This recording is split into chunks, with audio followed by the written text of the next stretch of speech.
A rotina na clínica veterinária pode ser desafiadora, não é mesmo? E acabar consumindo um tempo valioso que poderia ser dedicado aos pets. Cuidar de documentos, pagamentos, agenda, estoque. É fácil se perder com tanta coisa, né? Por isso, o VetSmart desenvolveu a solução perfeita para transformar a sua realidade, o Prontuário Pro. A ferramenta que vai facilitar a sua rotina e a gestão do seu negócio veterinário de verdade e de uma vez por todas. E por apenas R$ 49,90 por mês.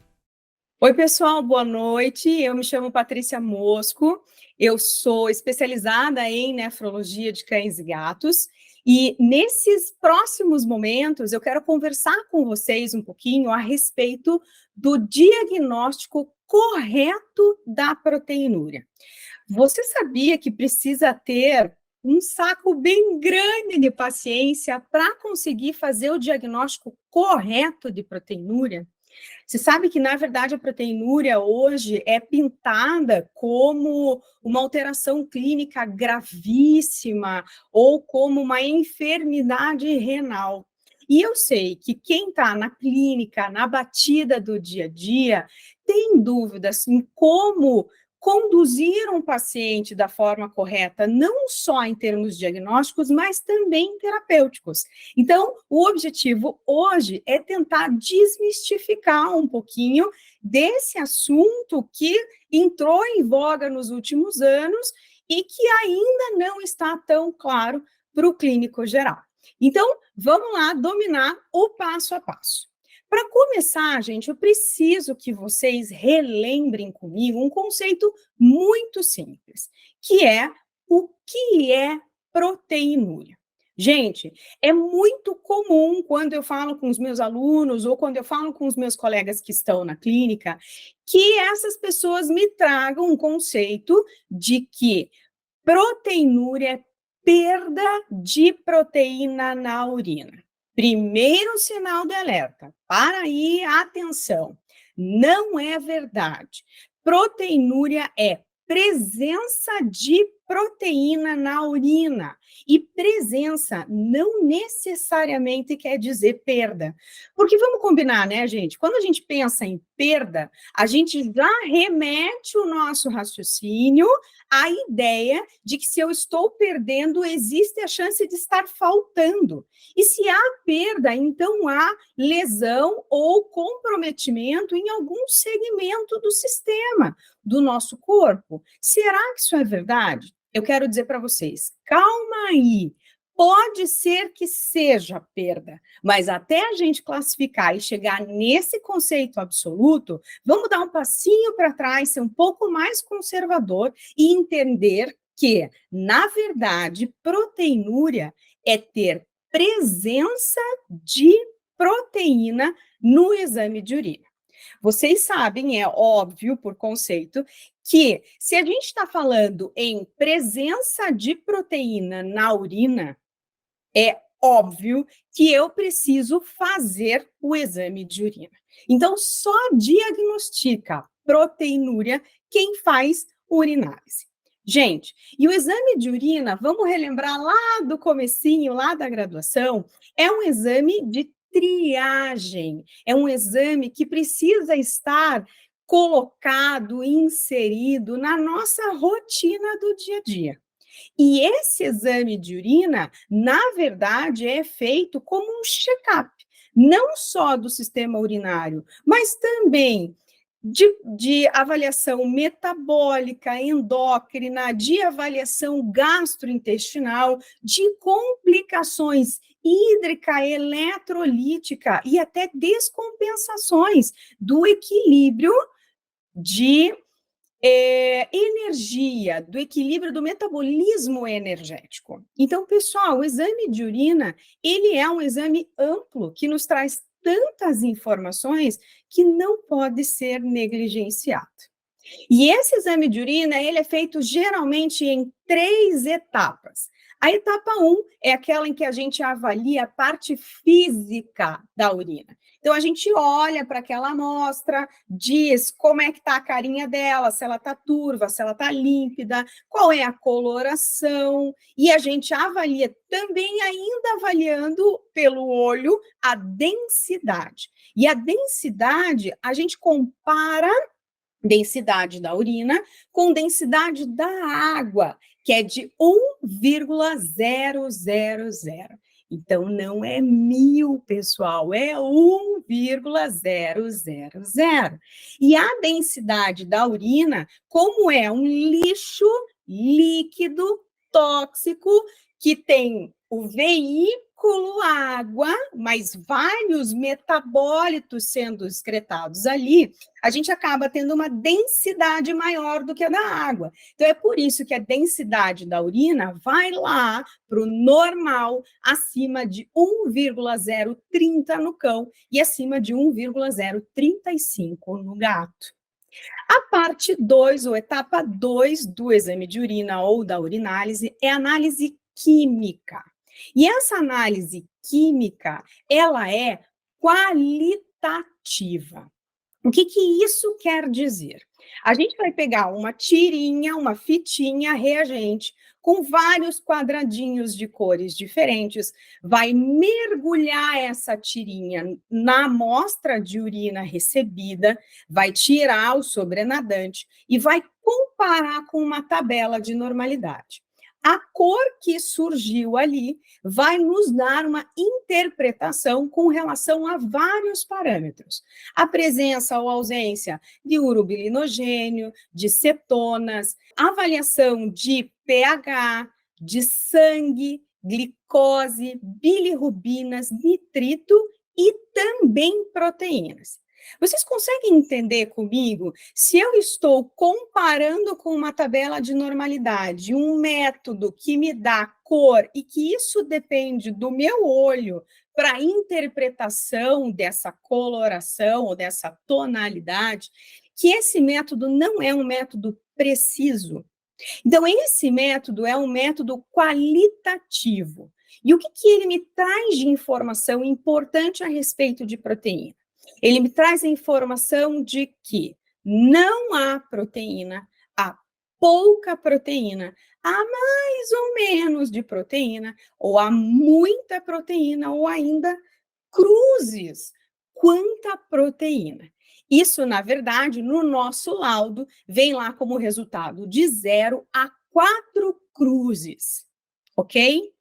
Ah, Patrícia, mas no laudo que eu recebo do laboratório com o qual eu trabalho, não vem cruzes, vem um número. Gente, atenção, esse número é uma estimativa e ele é baseado em estudos humanos. Então, para a medicina veterinária, ele não é bem adequado, ok? Então, quando vier 0, é 0. Quando vier 15, é como se fosse uma cruz. Quando vier 100, é como se fosse 2 cruzes.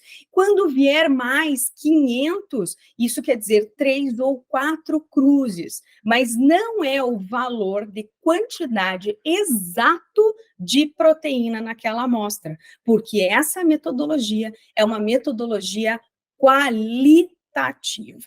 Para a gente quantificar, para a gente dar um número, a gente tem que fazer um outro exame, que vocês já sabem qual é, mas que eu vou reforçar daqui a pouquinho, que é a razão proteína creatinina urinária. E a terceira etapa da urinálise que eu preciso comentar com vocês, talvez seja uma das etapas mais importantes no auxílio da interpretação da proteinúria, que é a sedimentoscopia. O que é essa etapa? É aquela na qual a gente centrifuga a amostra de urina colhida, tudo que é mais pesado, célula, cristal, cilindro, micro-organismos, vão para o fundo daquele tubo, o sobrenadante é jogado fora e as gotinhas que ficaram lá embaixo, contendo esses elementos mais pesados, vão ser despejados em uma lâmina para a gente avaliar no microscópio. O ideal é corar, ok? Por que corar, Patrícia? Eu tenho tanta experiência, eu tenho 20 anos de experiência no laboratório, eu não preciso corar, eu já sei quais são as estruturas. Que bom para você que tem experiência, mas para quem está começando no laboratório e para quem não tem habilidade ainda, corar é uma forma de você aumentar a qualidade do que você está vendo. Você enxerga melhor as estruturas e faz com que você seja induzido menos a erro. Então, corar é uma forma de aumentar a confiabilidade. Realmente não é obrigatório, mas é muito bem indicado. E aí, nessa etapa, a gente vai buscar a presença de células que indiquem inflamação. Então, se houver leucócitos, se houver eritrócitos, se houver uma descamação muito grande das células transicionais, isso pode indicar que há algo agredindo o trato urinário baixo, uretra, bexiga, até mesmo ureter, que é sistema de condução. E se houver inflamação em algum segmento, então, quando há inflamação, há adição de proteínas à urina que já foi formada. E isso me ajuda muito a entender da onde a proteinúria que pintou ali no meu exame qualitativo na etapa 2 realmente veio, certo? E se veio com um sedimento ativo, é assim que a gente chama quando há a presença de células, de micro-organismos, de cilindros. Quando há sedimento ativo, então essa proteinúria, ela pode ter uma origem extra-renal ou pós-renal, ou no mínimo ter mais de um componente para a presença dela. Ok? Então, nesse momento, avaliar a etapa 3 me ajuda muito a entender a origem da proteinúria. E aí, olha só, quero chamar a atenção de vocês para que isso significa efetivamente. Quando os clínicos olham a proteinúria lá no exame de urina, o que fica subentendido, o que eu escuto as pessoas dizerem? Ah, tem perda de proteína na urina? É doença renal. Ou é glomerulonefrite, ou é progressão de doença renal, ou é uma doença renal mais grave. Gente, calma aí. Não dá para falar nada disso com um único exame de urina e com uma única avaliação qualitativa no exame de urina. Simples. Não dá. Proteinúria na urinálise, um exame, primeiro que você está batendo o olho, é um sinal. Sinal do quê, Patrícia? Sinal de que existe um problema. Então, a proteinúria nada mais é, nesse momento, do que um sinal clínico. E é tua obrigação, enquanto clínico, entender da onde esse sinal está vindo. Gente, é muito simples entender esse raciocínio. Pensa no vômito. O vômito, ele vem do sistema gastrointestinal. Só que não necessariamente ele significa um problema no estômago. Pode ser no duodeno, pode ser na vesícula biliar, pode ser no fígado, pode ser renal, pode ser aumento da pressão intraabdominal, pode ser um processo infeccioso grave, pode ser um problema central, pode ser um problema de equilíbrio. Existem tantas alterações que dão vômito como sinal clínico, certo?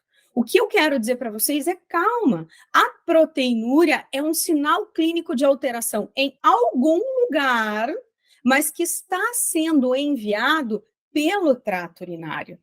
Então, qual é o nosso papel agora? Entender o que isso efetivamente significa. Então, esse sinal clínico, ele pode estar te dizendo o seguinte, ele pode estar te dizendo, há excesso de proteína no sangue.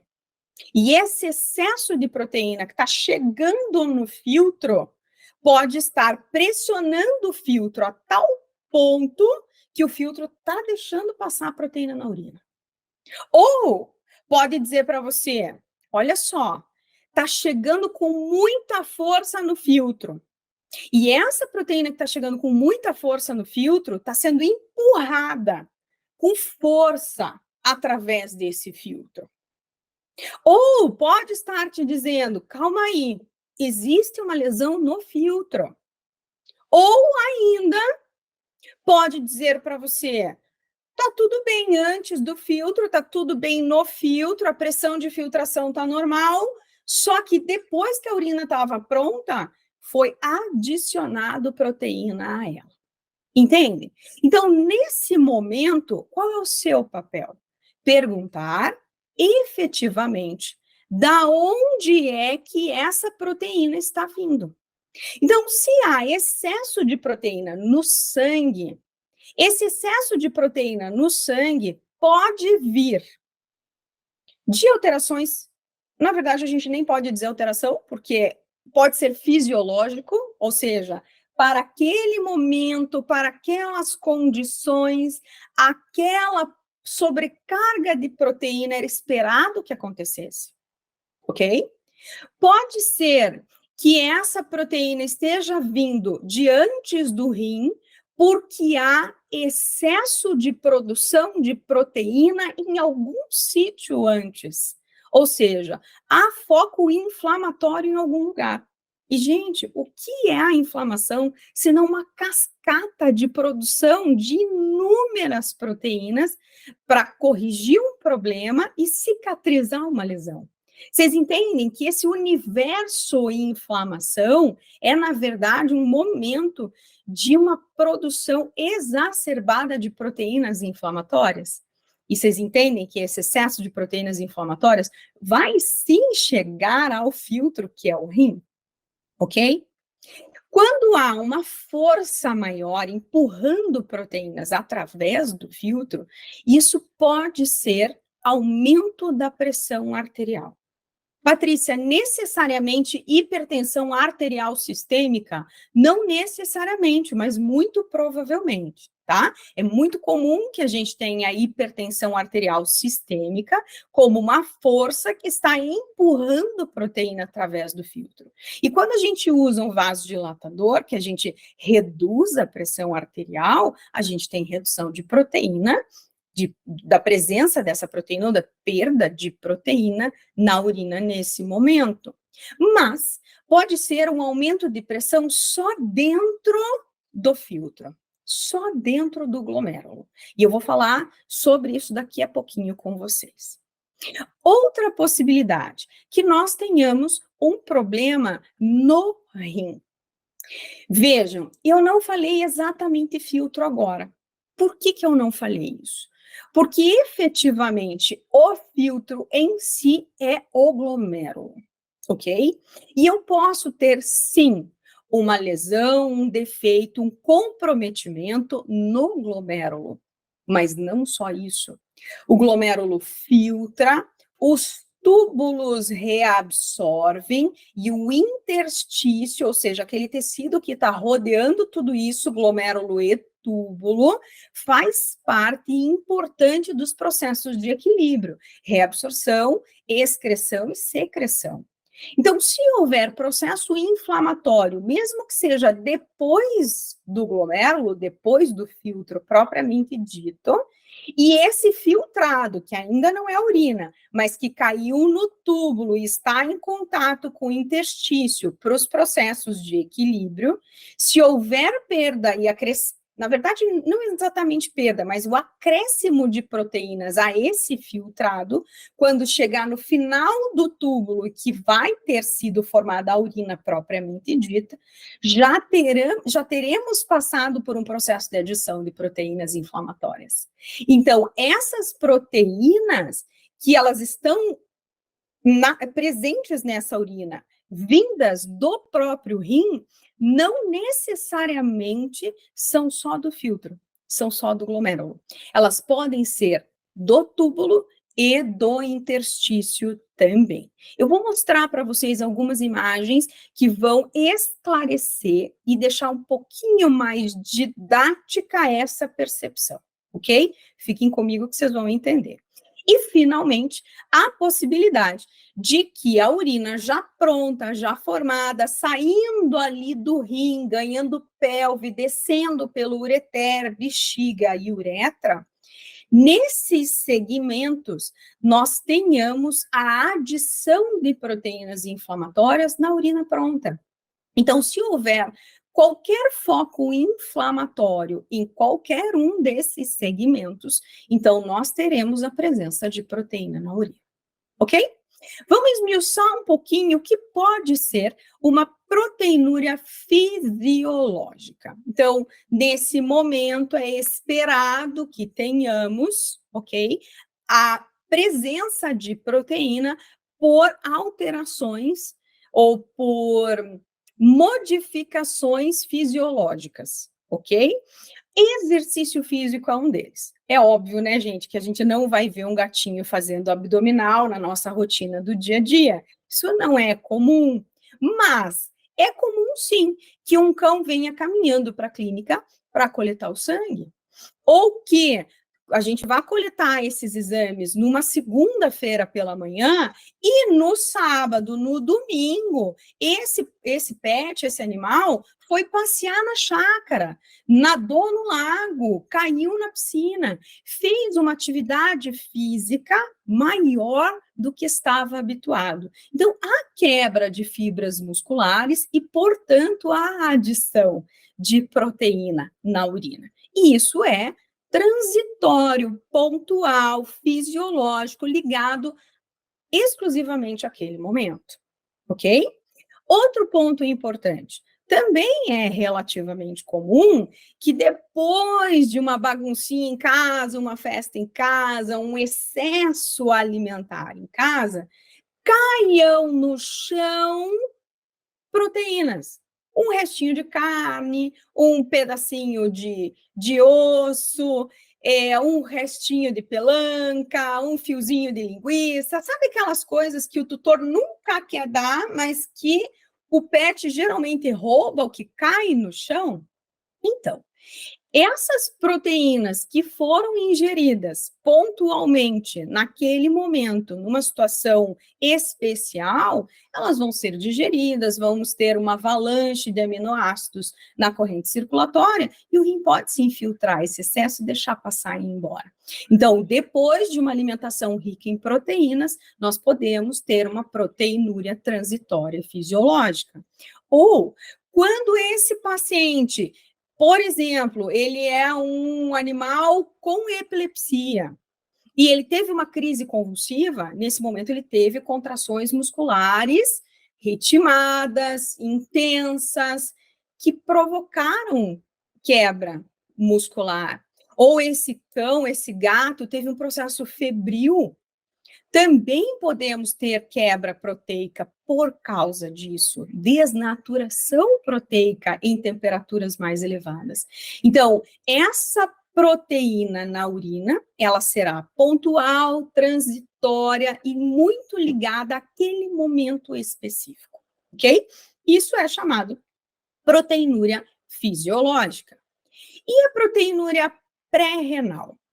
A proteinúria pré-renal quer dizer o seguinte: é proteína que foi parar na urina, mas a origem dela vem antes do rim.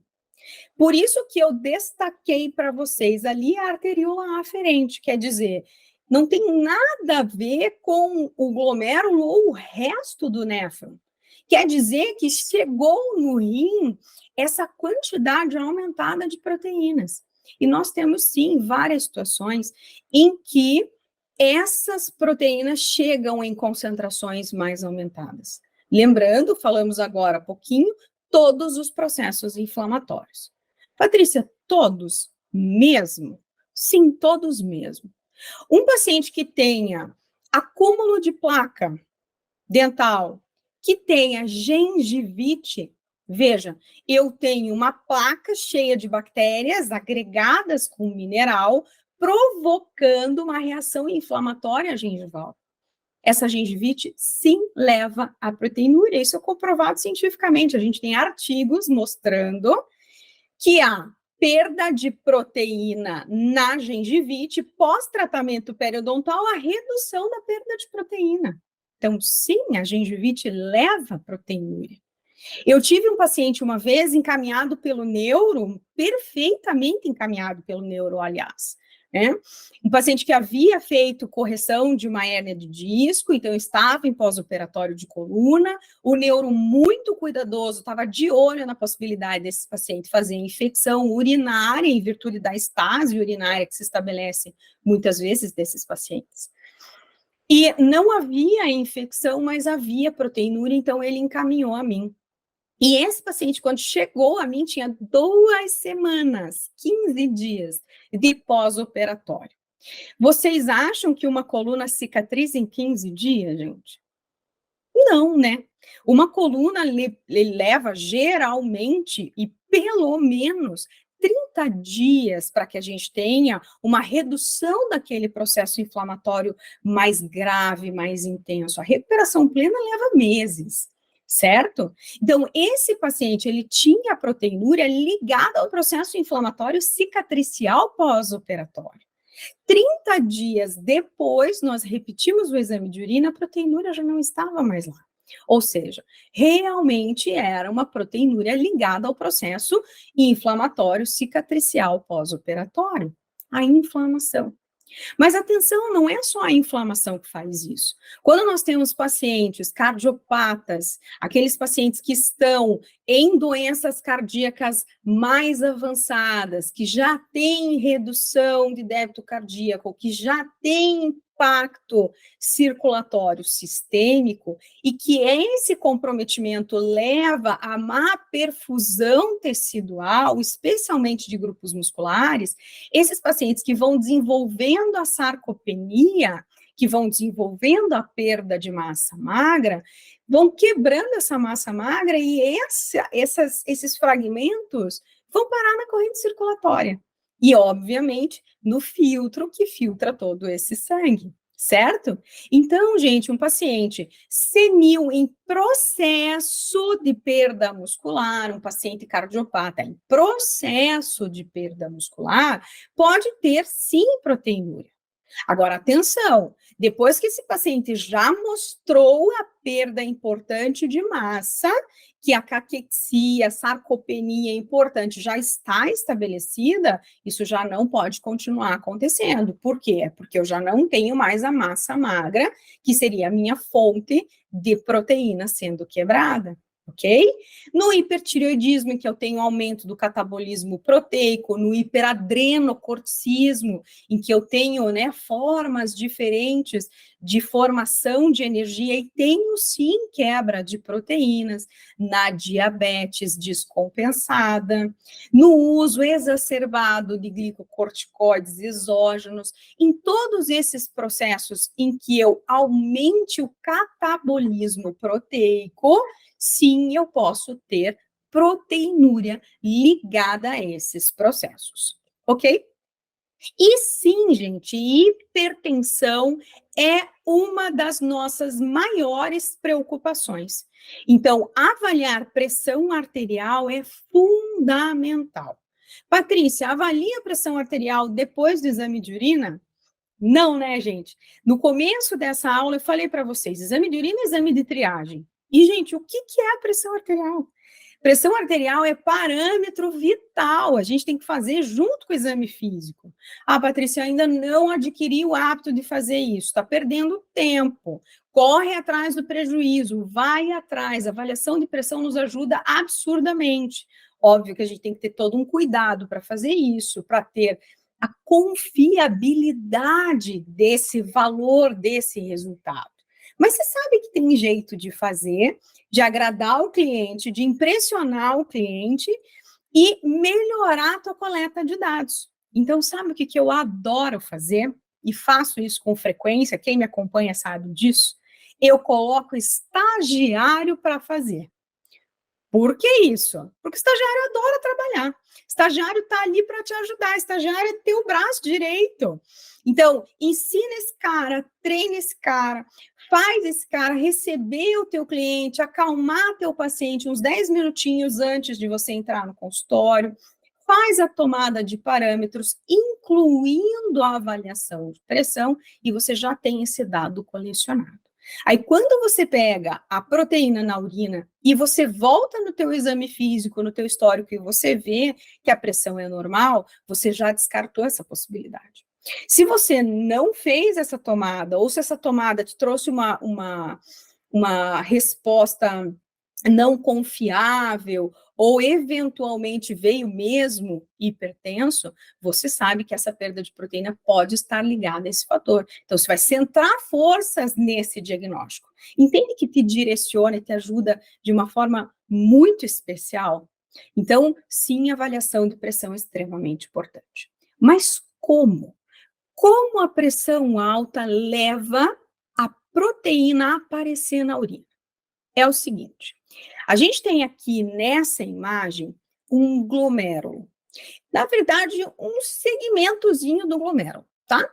Quem não lembra, o glomérulo é um tufo de capilares. Capilar é um vaso sanguíneo, certo? Só que o capilar glomerular, ele é um capilar diferentão do resto dos capilares do corpo. O que esse capilar glomerular tem de diferente?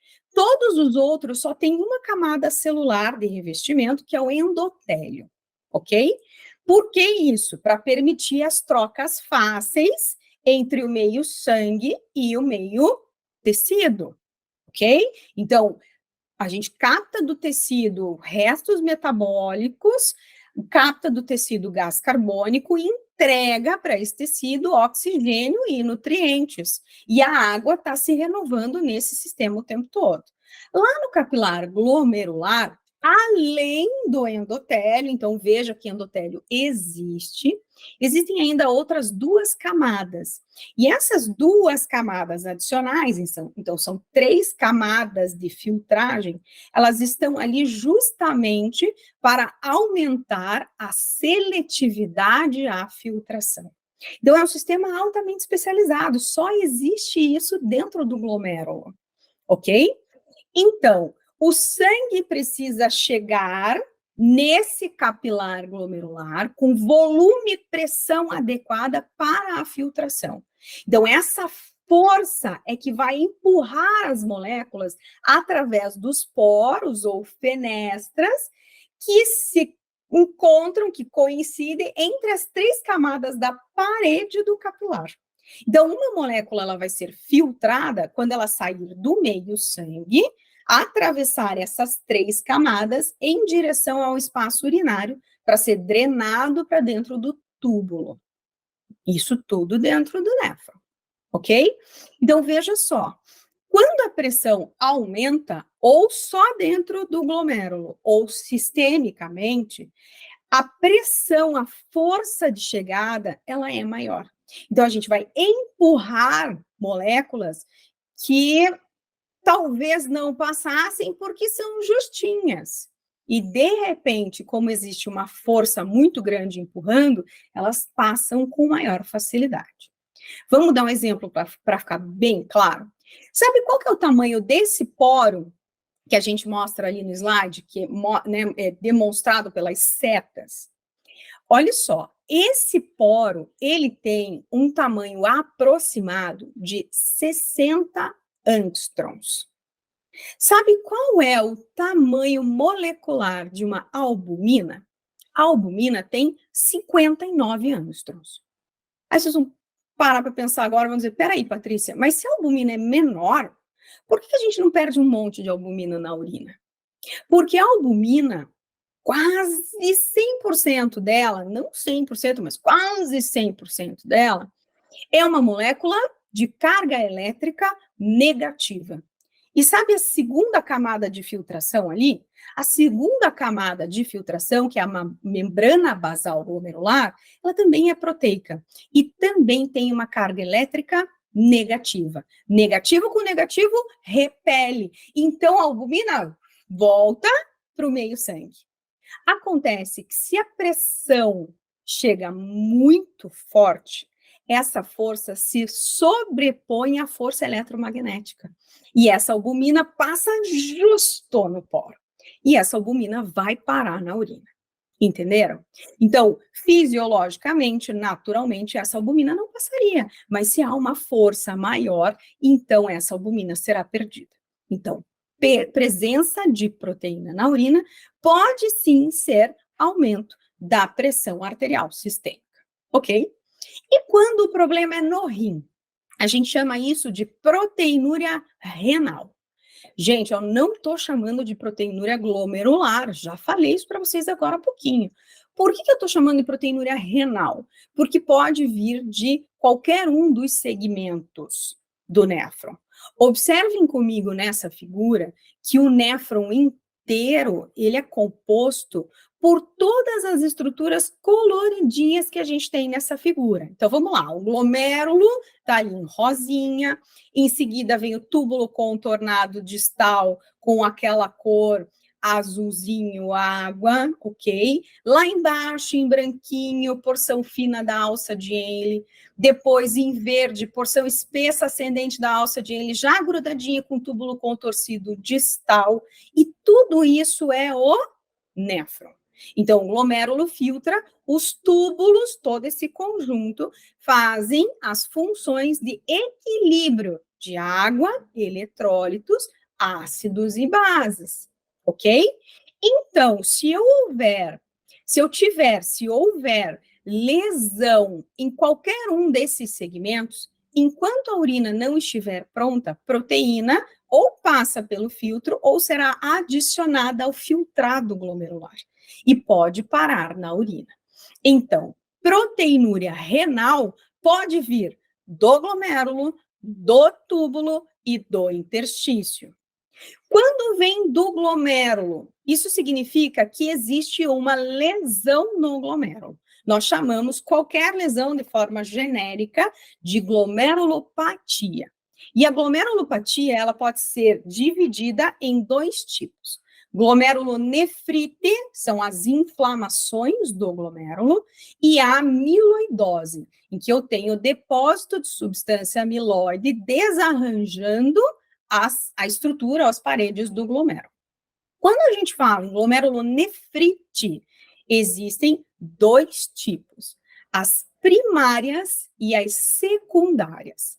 As glomerulonefrites primárias são aquelas em que o corpo, nós somos todos animais, né? Eu sou uma gata, cada um seja o que quiser, mas vamos lá. O nosso corpo acha que o glomérulo não é nosso. E aí começa a promover destruição autoimune, ok? Isso, gente, é raríssimo em animais. Raríssimo, ok? Agora, a glomerulonefrite secundária, então é aquela em que o sistema imune está combatendo, batalhando com outro antígeno, via de regra infeccioso, vamos lá? Leishmania, Ehrlichia, lepto, que mais que a gente pode ter? Anaplasma, borrelia, rangélia, várias enfermidades transmitidas por vetores, ok?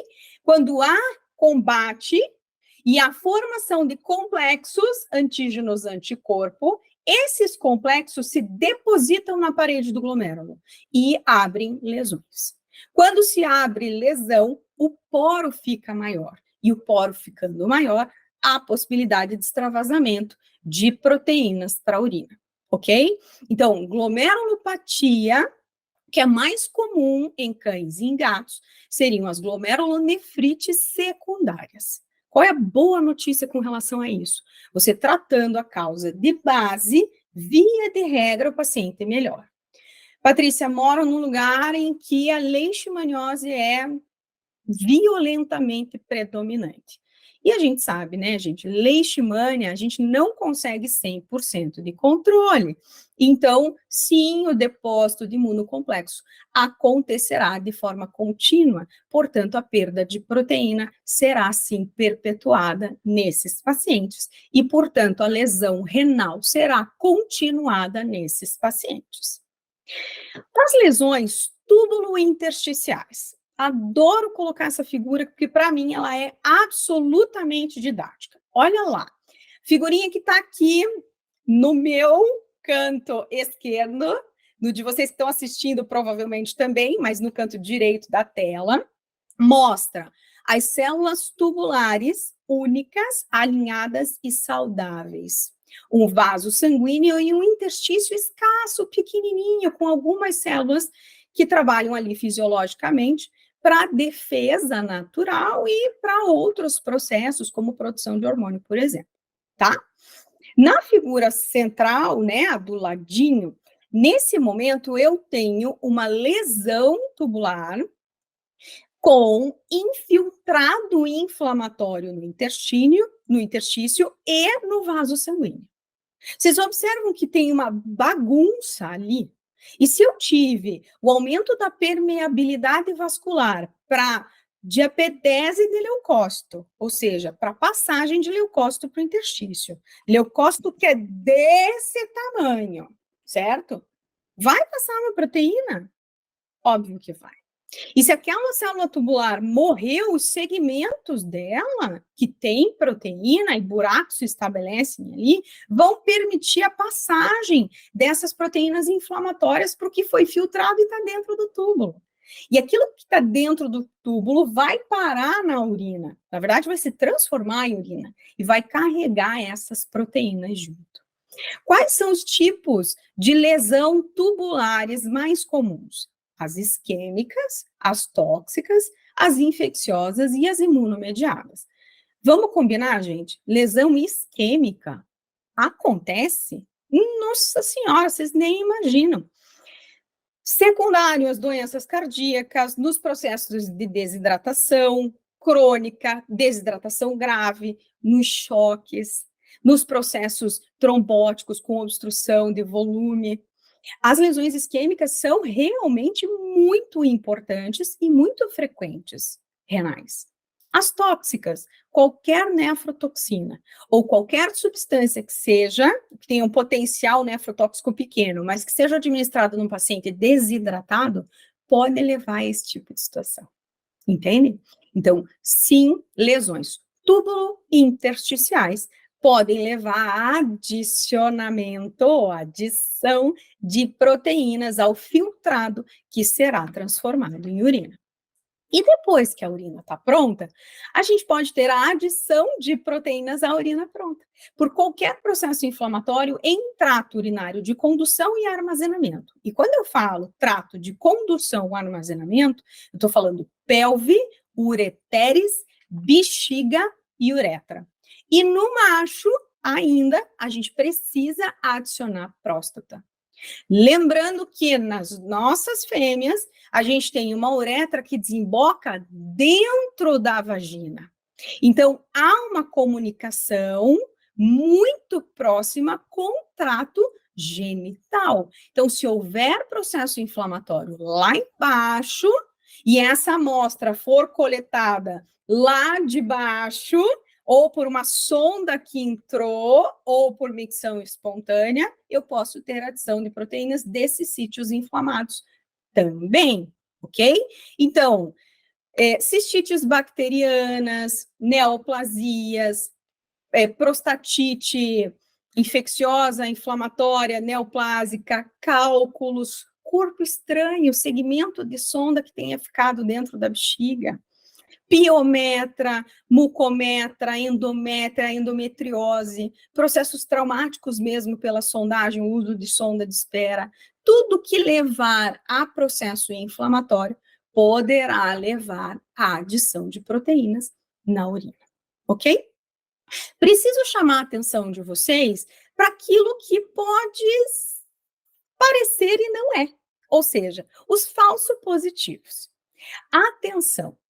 Quando a gente está fazendo a avaliação do exame de urina e a gente vê lá no resultado um pH alcalino, o que é um pH alcalino? 7, 8, 9. Esse pH alcalino interfere com o método de avaliação de proteína, que é colorimétrico. Então, muda a cor, dando um falso positivo à proteína.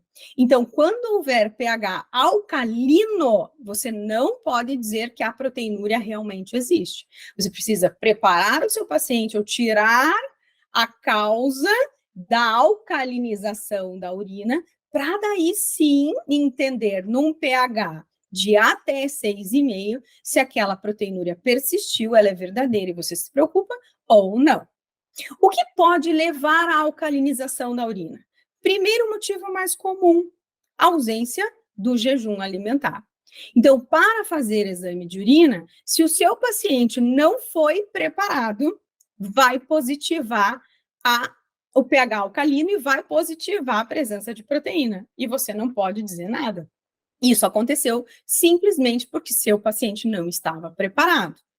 Existem também bactérias que fazem infecção e que são fermentadoras. Atenção, nem toda bactéria fermentadora é produtora de gás, ok? Existem as fermentadoras produtoras de gases, mas existem as fermentadoras que não produzem gás, mas que modificam o pH, a alcalinização. E a alcalinização é geralmente muito expressiva. E existem também as doenças renais em que há perda de bicarbonato na urina, que são as acidoses tubulares proximais. E aí, nesse caso, a gente precisa da ajuda do nefro para fazer o diagnóstico correto, ok? Então, fique claro para vocês não esquecerem. Em investigação de proteinúria, o paciente precisa estar em jejum alimentar para coletar a amostra de urina. Segundo, se houver presença de bactérias e na cultura vier para vocês Strepto, Klebsiella, Proteus, Estáfilo, Escherichia coli, algumas cepas e Corynebacterium ureolítico, essas bactérias são as fermentadoras e que provocam o aumento do pH urinário. Então, nesse caso, trate essa infecção, tire essas bactérias do trato urinário e depois reavalie para ver se o pH normalizou e se a proteinúria persistiu. Outra pergunta muito comum: qual é a amostra que eu coleto? Eu coleto por qual forma? Eu coleto por micção espontânea, por cistocentese, eu coleto da areinha, coloco lá para o gato aquela areinha de aquário, ou eu passo sonda. Qual é o melhor método?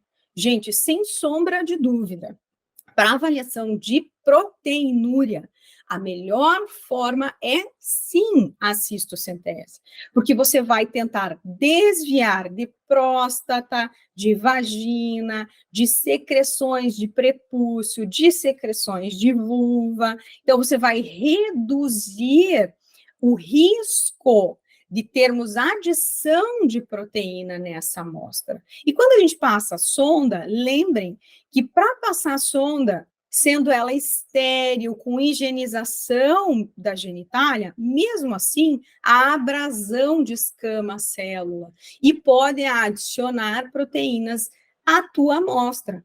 Então, a sondagem e a micção espontânea não são formas adequadas. Quem dirá a coleta da areinha ou coleta de amostra do chão? De jeito nenhum. Aí vocês me dizem, muito fácil, né, senhora nefrologista trabalhando no pedestal. As pessoas vão até você, num centro de referência, você diz, faça que o mar vermelho se abra e tudo acontece para você. Muito fácil aí do seu pedestal. É verdade, eu realmente não tenho problema com isso. O cliente que vem para mim, vem direcionado e vem ciente de que a gente precisa tomar medidas diferentes do que foram feitas até então. Para quem está na batida do dia a dia, nem sempre é fácil. Ou porque não tem ultrassom perto, ou porque não treinou, não sabe fazer coletas cegas, não tem segurança, o paciente é muito magrinho, muito pequenininho. Tem risco, sim, de lesionar grandes vasos quando faz a punção com uma bexiga muito pequena, né? Então, Patrícia, eu não me sinto preparado para fazer cistocentese às cegas e não consigo fazer cistocentese em todo mundo. Então, entenda o seguinte, minimize a possibilidade de trazer sujidades ou mais lixos ou segmentos, fluidos, para essa amostra que diminua a qualidade dela, entende? Então, se não pode ser feito por cistocentese, só pode ser feito por sonda, ok, então vamos fazer por sonda, mas sonda estéril, com luva estéril, com alguém fazendo exposição do pênis ou da vulva desse paciente para você, após a higienização retirada de todas as secreções, ok? E se for fazer por micção espontânea, porque você não conseguiu sondar? Porque vamos combinar, tem paciente, especialmente fêmea, que nem sempre a gente consegue sondar. Não é muito fácil, né? Posso fazer por micção espontânea? Posso. Gente, não é que é contraindicado, é que a qualidade da amostra é menor. Então, é assim, se vier aquela proteinúria, nossa, absurda, uma razão 5, você entende que não foi a qualidade da amostra, se você tomou todos esses cuidados?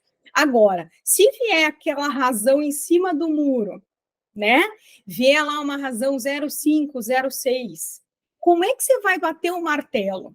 Aí você vai ter que chegar no cliente e dizer assim, ó, tá um pouquinho acima do valor e eu preciso ter certeza para seguir com os próximos passos, até para saber se eu indico mais exames, se eu mando para um nefro, o que eu faço.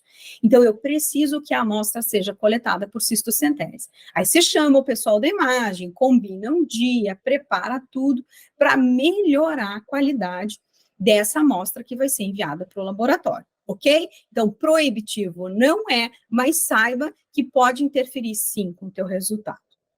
Beleza, Patrícia? Que hora que você vai passar o passo a passo? Estou ansiosa.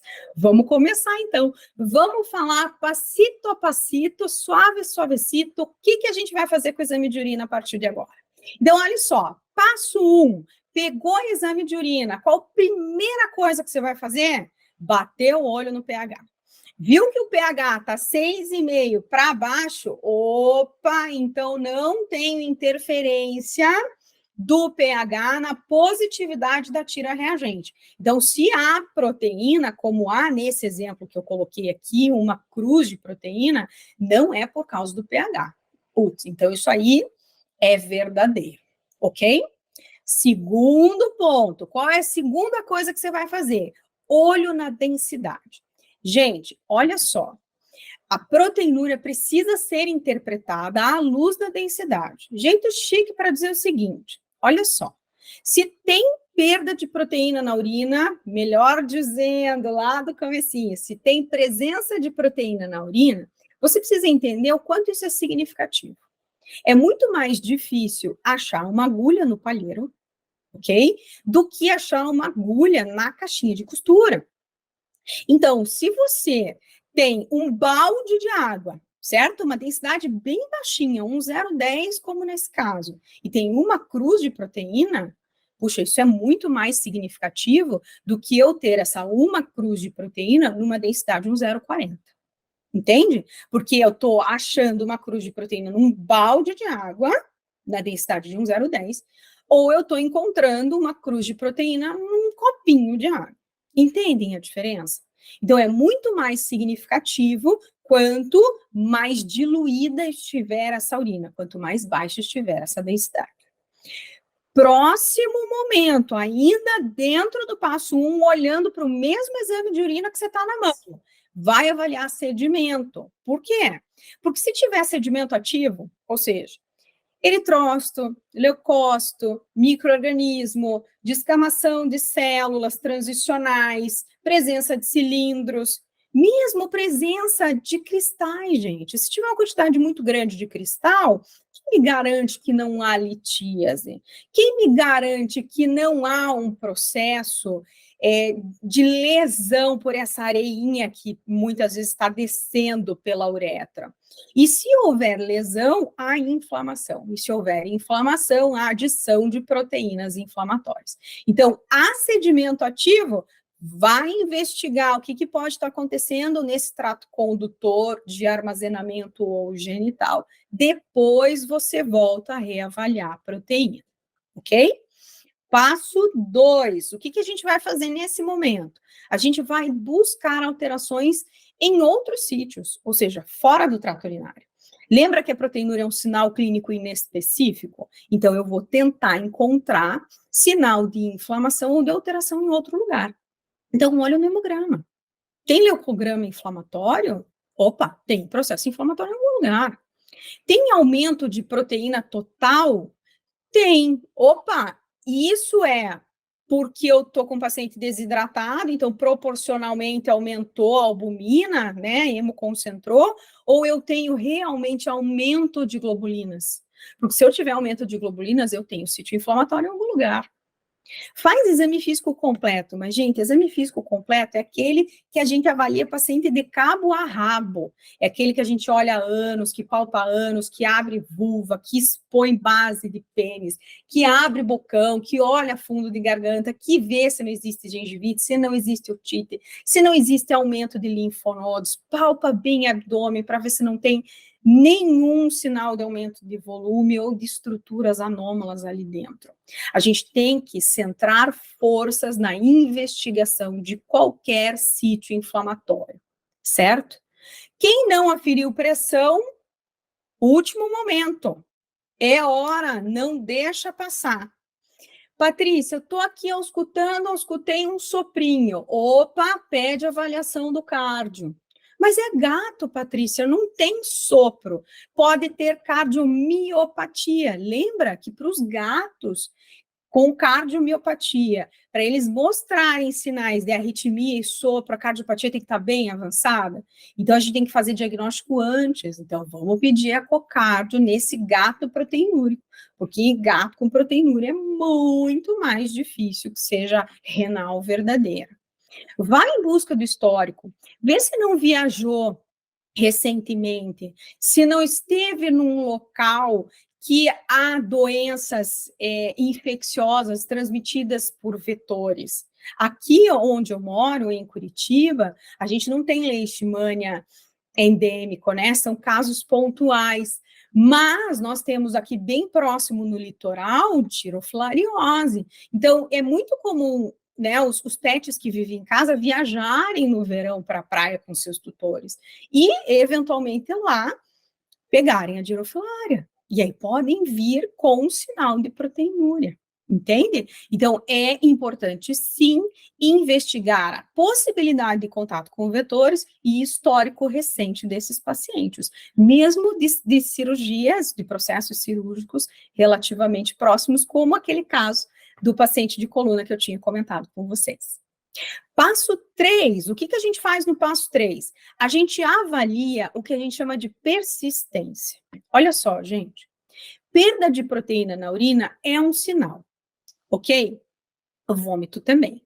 Então, se o paciente vomita hoje e nunca mais vomita, precisa fazer alguma coisa? Não, né? A gente fica de olho nesse carinha, daqui a pouco faz um exame nele de novo, pede para o tutor tomar, né, alguns cuidados, monitorar peso, mas a gente não se preocupa com isso. E por que a gente se preocupa tanto e já começa a tratar quando vê uma perda de proteína no exame de urina? A gente não sabe se isso é significativo. Quando que isso vai ser significativo? Quando essa perda de proteína continuar, ou melhor, quando a presença de proteína continuar. E segundo a literatura, a continuidade para que isso traga preocupação, ela deve persistir em, no mínimo, 30 dias. Então, o que a literatura nos diz? Reavalie em 15 dias. Então, dia 0 foi o dia que você fez o primeiro exame, 15 dias depois você faz o segundo, 15 dias depois do segundo você faz o terceiro. Então, você vai levar 30 dias para dizer persistiu, ok? E quando persistiu, aí sim você diz que isso é um ponto de preocupação. Ok? Enquanto não persistir, ainda não é preocupação. Continua sendo somente um sinal clínico. Passo 4, magnitude. Gente, proteína, para ser importante, ela tem que ter uma quantidade grande. Se ela persistir, mas a quantidade for pequenininha, não tem significado clínico nenhum, relaxa. Agora, se essa magnitude for maior, daí isso preocupa. Gente, como é que a gente avalia magnitude? Dando número. Então, qual é o momento de fazer a razão proteína-creatinina urinária? Geralmente, no terceiro exame de urina. Aí a gente faz pareado. Ok? Isso em processo de investigação, não daqueles pacientes que a gente já sabe que tem doença renal ou que a gente já sabe que tem perda de proteína. Não, a gente está falando daquele carinha que a gente nunca soube nada do rim e que de repente pintou aquela proteína no exame de urina, ok? Nesse carinha, você vai fazer a razão proteína creatinina urinária junto com o terceiro exame de urina, ok? E se a razão for superior a 0,5 nos cães e superior a 0,4 nos gatos, então a gente diz que a magnitude é importante. E aí sim, isso passa a ser um ponto de preocupação, ok? Quero trazer mais uma observação importante. Vocês viram que eu estou falando razão proteína creatinina urinária, no slide está escrito relação, e provavelmente vocês conheciam até agora como relação. Gente, o termo correto é razão, porque a gente não está relacionando uma molécula a outra, a gente está dividindo uma pela outra. A gente divide a quantidade total de proteína da amostra pela quantidade total de creatinina da amostra. Então, como é uma divisão, o termo correto é razão, ok? Outro ponto importante, quero chamar a atenção de vocês. Nunca aceitem um laboratório que manda só a razão para vocês. Isso é fraco, ok? Por que é fraco? Porque numa divisão, o nominador e o denominador importam. Então, se eu tiver um denominador diferente, mesmo que o nominador seja igual, o meu produto, o meu resultado será diferente. O que eu quero dizer com isso? Via de regra, a excreção de creatinina é muito estável. Então, a gente vai ter num paciente, né, a expectativa de manter a quantidade de creatinina excretada ao longo desses 30 dias, a menos que esse paciente esteja desenvolvendo insuficiência renal mesmo, ok? Mas, geralmente, a gente vai esperar um número muito próximo. Veja aí esse exemplo que eu coloquei para vocês. São 2 exames do mesmo paciente, em 6 meses de diferença. No primeiro exame, ele tinha quantidade de creatinina da urina 40, e no segundo, 90. Se a gente fosse padronizar para o 90, olha como seria diferente o valor da razão. No 40, a razão proteína creatinina urinária, dividindo proteína por quantidade de creatinina na urina, seria 1,72. Se eu dividisse por 90, seria 0,75.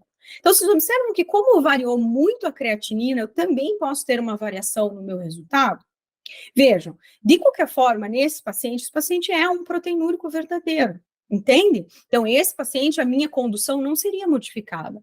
Mas tem pacientes que sim, que a condução pode ser modificada. Adequação de dose terapêutica, por exemplo. Período de monitoração, por exemplo. Então, não comparem só o valor da razão. Comparem o valor de creatinina e o de proteína.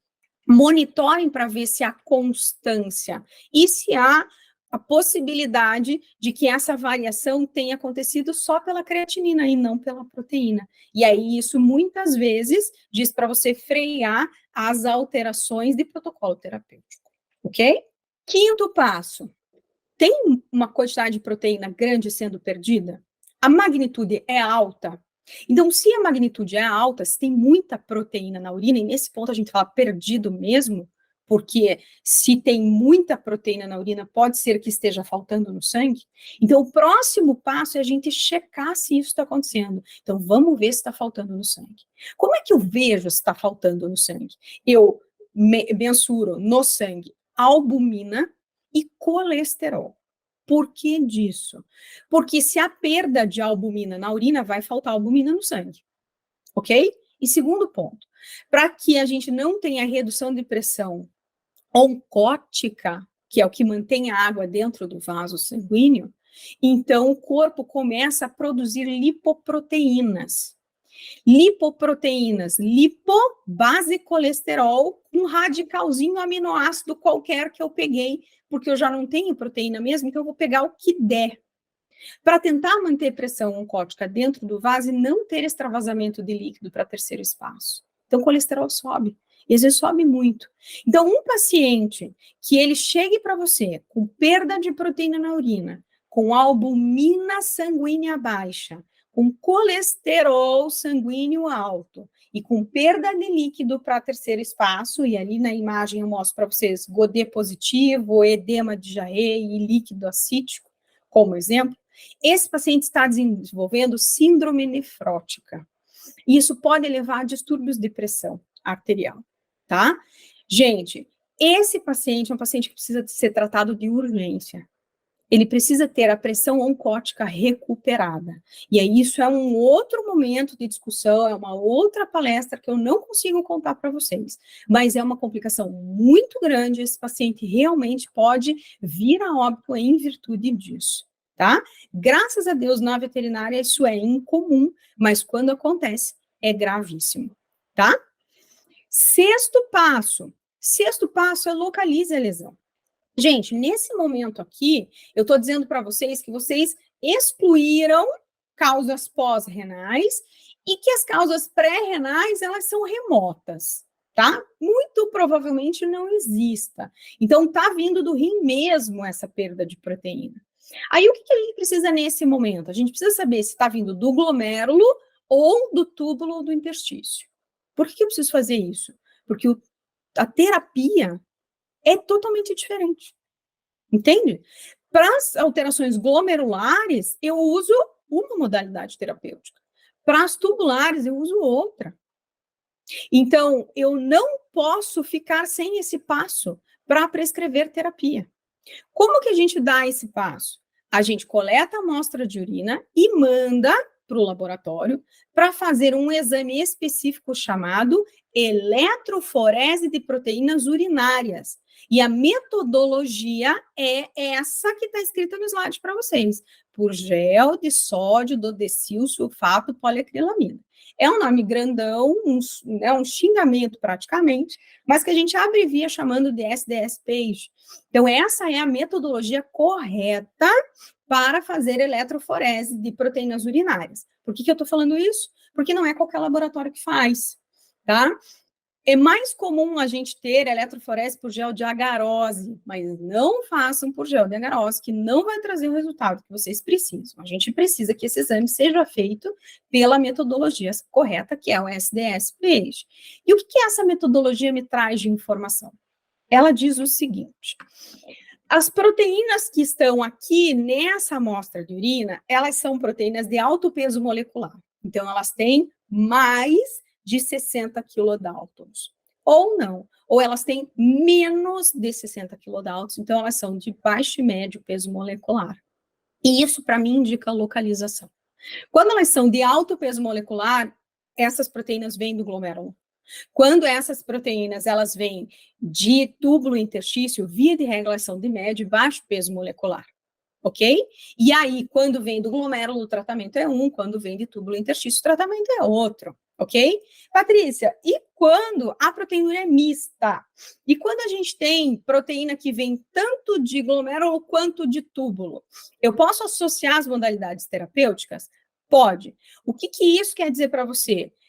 Calma na expectativa de melhora, porque se a proteinúria é mista, pode ser que você não consiga controlar todos esses fatores, e aí a tua resposta terapêutica tende a ser inferior, tende a ser pior, ok? Com mais um agravante. Se você tem mais de um sítio no néfron lesionado, quer dizer que há o néfron inteiro comprometido. Então, o prognóstico desse paciente tende a ser pior também. Patrícia, não tem outra forma de eu avaliar o sítio ou local de lesão? Tem sim, biópsia. Só que, gente, como a biópsia é um método invasivo, via de regra é mais fácil a gente convencer o tutor a fazer eletroforese do que fazer a biópsia. E o custo, por mais que o da eletroforese seja alto, e hoje, né, a gente está falando de novembro de 2023, o custo é em torno de 600, 650 reais, ainda assim é um custo menor do que o da biópsia, tá?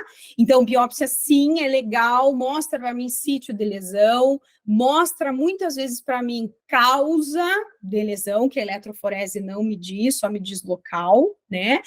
O resultado é superior, me traz mais informações, mas via de regra é mais difícil a gente convencer o tutor a fazer a biópsia do que fazer a eletroforese de proteína urinária, tá? E o último passo O último passo, que é o 7º passo, é não desista de encontrar causas pré-renais. Por que eu estou falando isso para vocês? Gente, porque nem sempre a gente consegue fazer o diagnóstico correto de doenças infecciosas. Aquelas doenças transmitidas por carrapato, perdão o palavrão, mas as lazarentas dessas doenças que se escondem no baço e me dão exames de sangue negativo. Ou aquela infernal daquela leishmania que está lá dentro da medula, eu não consigo isolar essa desgraçada dessa leishmania, e aí eu preciso fazer um exame mais específico. Vocês entendem que nem sempre é fácil a gente descartar 100% as doenças infecciosas, leva um tempo para a gente fazer isso. Então, durante todo esse processo de investigação de proteinúria, olho no paciente de vocês para ver se não vai aparecer nenhum sinal novo que levem vocês a pensar ou na possibilidade de uma doença infecciosa silenciosa oculta ou uma neoplasia oculta. Porque a gente sabe, né, gente, tem neoplasia que fica lá quietinha, crescendo lentamente, ela tá lá, tá mudando o metabolismo, tá trazendo alterações metabólicas e não se mostrou. E ela vai se mostrar, às vezes, 6 meses depois. Então, não desistam de investigar outras doenças que possam trazer a proteinúria pré-renal, mesmo depois de todos os passos feitos. Poxa vida, Patrícia, por que todo mundo sempre me assustou tanto com relação à proteinúria? Por que então que todo esse carnaval foi feito dizendo, calma, a proteinúria é um bicho de 7 cabeças, você tem que ir atrás dela, faça o exame, trate com isso, faça aquilo. Por que me apavoraram? Sabe por que te apavoraram? Porque a Nature falou isso. E, poxa, se a Nature falou, tá falado. Quem é a Patrícia para falar alguma coisa contra a Nature? Gente, não tem argumentos. Contra a Nature não existe argumento. O que a Nature falou para a gente? Que as proteínas que saem do glomérulo e que nunca tinham entrado em contato com o túbulo, quando entra em contato com o túbulo diz, oh, isso é um corpo estranho, nunca vi isso, esse negócio é diferentão, vou reagir, vou inflamar, porque isso aqui não é meu. E aí, a proteinúria glomerular leva a lesão tubular ao longo do tempo, e há, então, um aumento da velocidade da progressão da doença renal. Isso é verdade, tá? Isso é verdade. Mas atenção às informações. É quando a proteinúria é glomerular. Vocês entenderam que o que eu ensinei vocês a fazer até aqui foi chegar nessa resposta? A proteinúria que eu tenho hoje é glomerular. Então, sim, essa proteinúria glomerular vai aumentar a velocidade de progressão da doença renal. Vocês entendem? Então, para chegar nesse ponto, a gente tem que ter dado os 7 passos, ok? Puxa, Patrícia, mas na veterinária não foi dito nada? A gente catou essa informação do além? Claro que não, né? A gente tem um monte de artigos, um monte de artigos. Peguei um que é clássico, e esse clássico mostra em gatos que sim, a velocidade de progressão de doença renal ela está ligada à severidade de proteinúria. Isso não acontece só no gato, isso acontece no cão também. Mas, na nefrologia, muitas coisas foram descobertas nos últimos anos, muita discussão veio sendo feita ao longo dos últimos anos. Existe uma entidade de classe representativa no mundo, que é a IRIS, e lá expertos discutem o tempo todo sobre esses sinais. E aí, dúvidas vieram acontecendo. E o primeiro artigo que trouxe uma dúvida foi esse aqui, que disse o seguinte, espera aí, será que é a doença renal proteinúrica que evolui mais rápido, a glomerular, ou será que é a proteinúria que faz a doença renal progredir mais rápido? Espera aí, são as doenças glomerulares ou são quaisquer doenças que levem à perda de proteína, como as túbulos intersticiais também. Não é bem assim. Calma aí. Será que qualquer proteinúria é realmente preocupante? São isso que esses caras estão dizendo para a gente. Eu me preocupo com tudo mesmo ou não? E aí eu quero trazer para vocês uma reflexão minha, da minha experiência, de quem está na nefrologia há 15 anos. O que eu vejo na minha rotina? Que, via de regra, as proteinúrias, elas não vêm diretamente do rim, vêm de outras doenças que esse paciente tem, além da doença renal. Porque vamos combinar, né? Muito difícil o paciente vir só, exclusivamente com doença renal. Sempre vem o pacotinho poliesculhambose múltipla associada. Então, esse cara tem uma gengivite, esse cara tem uma doença cardíaca, esse cara tem uma doença inflamatória intestinal, esse cara tem uma alteração prostática, ou seja, sempre existe algum outro sítio enfermo junto com o rim. E aí, o que eu entendo? O que eu vejo nos meus pacientes? Que esses pacientes que têm comorbidades e que têm proteinúria, e que muito provavelmente essa proteinúria está vindo dos processos inflamatórios das comorbidades, esse sim faz com que o rim perca a função mais rápido e esse paciente venha a óbito mais rápido. Então, eu me pergunto hoje, são as comorbidades que aceleram a velocidade de progressão da doença renal ou é a doença renal proteinúrica que tem uma velocidade maior? Eu não sei dizer para vocês. A impressão que eu tenho é que as comorbidades aceleram tudo. Porque não é só a proteína que faz o rim piorar. Na verdade, outras funções renais são perdidas. A capacidade de equilíbrio hídrico, do controle ácido-base, do equilíbrio eletrolítico, do equilíbrio de pressão arterial. E quando todas essas complicações começam a acontecer, essas perdas funcionais começam a acontecer, o paciente começa a ter deteriorização ou perda ou redução da saúde muito mais rápido. Ok? Vamos fazer últimas considerações importantes. Uso de vasodilatadores. Então, Patrícia, no final dessa tua aula, dessa tua palestra, eu entendo que eu preciso ter muito mais cuidado para prescrever o vasodilatador. É isso? Sim, é isso. O que eu quero dizer para vocês? O vasodilatador, ele vai ser indicado para a redução da perda de proteína na urina, quando essa perda de proteína vier do glomérulo, porque é lá que o vasodilatador vai atuar. Ele vai reduzir a pressão de filtração e, portanto, reduzir a quantidade de proteína filtrada naquele filtro. Então, se a proteinúria é glomerular, aí sim o vasodilatador terá uma boa resposta. Se for túbulo intersticial, não.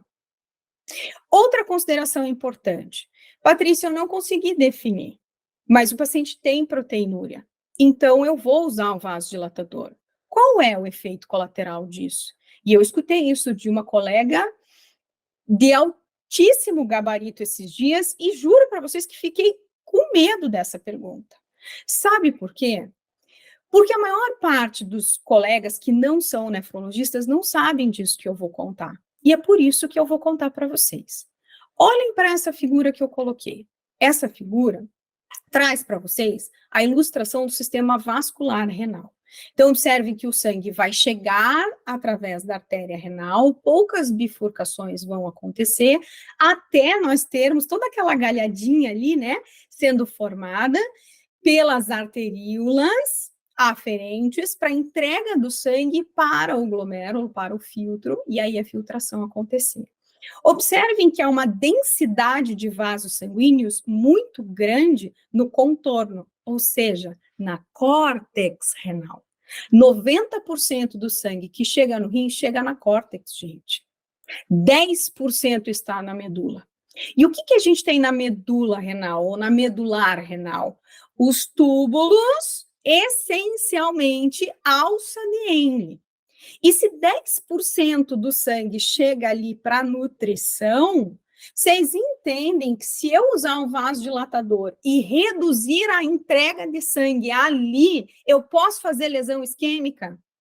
E qual é a causa de lesão túbulo intersticial mais comum? Lesão isquêmica. Então, gente, vasodilatador tem sim efeito colateral sobre os rins e pode levar às lesões isquêmicas quando a pressão cair e a entrega de sangue para a medular também cair. Então, vasodilatador não é isento de efeito colateral, ok? Não faz o pacientinho ter uma redução de pressãozinha e uma vertigem somente. Não, se isso acontecer, o rim está sendo isquemiado. E se esse rim for isquemiado, você tem uma lesão renal adicional. Então, calma, cuidado. Usem os vasodilatadores quando vocês tiverem certeza do diagnóstico, ok? E o ômega, Patrícia, posso usar o ômega? Não tem efeito colateral, né? Então, não sabemos, né? O que a gente sabe? Que existem, nossa, milhares de publicações sobre ômega, ok? Milhares de publicações dizendo que o ômega tem efeito positivo, tem milhares de publicações dizendo que o ômega tem efeito negativo, e tem milhares de publicações dizendo que o ômega não fede nem cheira. Tá, e daí como é que eu tiro conclusão a respeito disso? Gente, não tem como tirar conclusão, sabe por quê? Porque nenhum desses milhares de estudos foram feitos de uma forma padronizada. Então, qual foi o ômega usado, a concentração, a apresentação, a forma de administração, a dose, a frequência, qual era o tipo de lesão, qual era a espécie, qual a duração da lesão? A gente não sabe. Então, ainda não podemos dizer com 100% de certeza, nossa, é ótimo para a proteinúria de origem túbulo intersticial, não, é ruim, ou não fede nem cheira. A gente não tem certeza. Mas eu posso usar, né? Porque o máximo que vai acontecer é ter um efeito positivo. Depende. Aqui eu vou contar para vocês da minha dissertação de mestrado. Na minha dissertação de mestrado, a gente fez o uso de ômega em ratos Wistar que sofreram isquemia renal e avaliamos a recuperação tecidual depois da isquemia. E sabe o que aconteceu com os ratos que usaram ômega antes e depois? Não conseguiram reepitelizar o túbulo na mesma velocidade daqueles que só usaram depois, ou que só usaram antes. Então, o que a gente entendeu no meu estudo? Que o efeito anti-inflamatório do ômega atrasou a melhora nesses ratos. Como eu disse agora há pouco, é um estudo com uma dose, com uma frequência, por um tempo, numa espécie, num determinado tipo de lesão específica. Eu não sei nem se essa resposta que eu encontrei se reproduz para os nossos pacientes. Então, eu também não posso dizer para vocês, não tem problema nenhum, sim, tem problema algum. A gente não tem certeza, ok? E, por último, e não menos importante, gente, não se cansem de buscar doença de base, porque se vocês não encontrarem nenhuma doença de base porque não procuraram, a culpa é sua do teu paciente ter piorado. Agora, se vocês procuraram exaustivamente, estão de olho, tão parceiro, tão junto com o cliente, estão buscando incessantemente resposta, e ainda assim não encontraram, então, puxa vida, você fez tudo o que você pôde. Então, esse paciente seguramente está nas mãos do melhor médico que ele poderia ter, que é você. Gente, espero do fundo do meu coração que eu tenha desmistificado um pouco esse mundo da proteinúria, que eu tenha trazido informações relevantes, e eu estou à disposição de vocês nos meus canais de mídia social, Instagram, pelo e-mail. Quem tiver dúvida, quem quiser fazer contato comigo, fica à vontade. Quero pedir a vocês também, quero partilhar com vocês 2 momentos importantes de conquista na minha vida, que é o lançamento do Pet Doc, que é um podcast para tutores. Lá eu e a minha sócia, Rebeca Bach, partilhamos com tutores informações relevantes para o cuidado com os pets.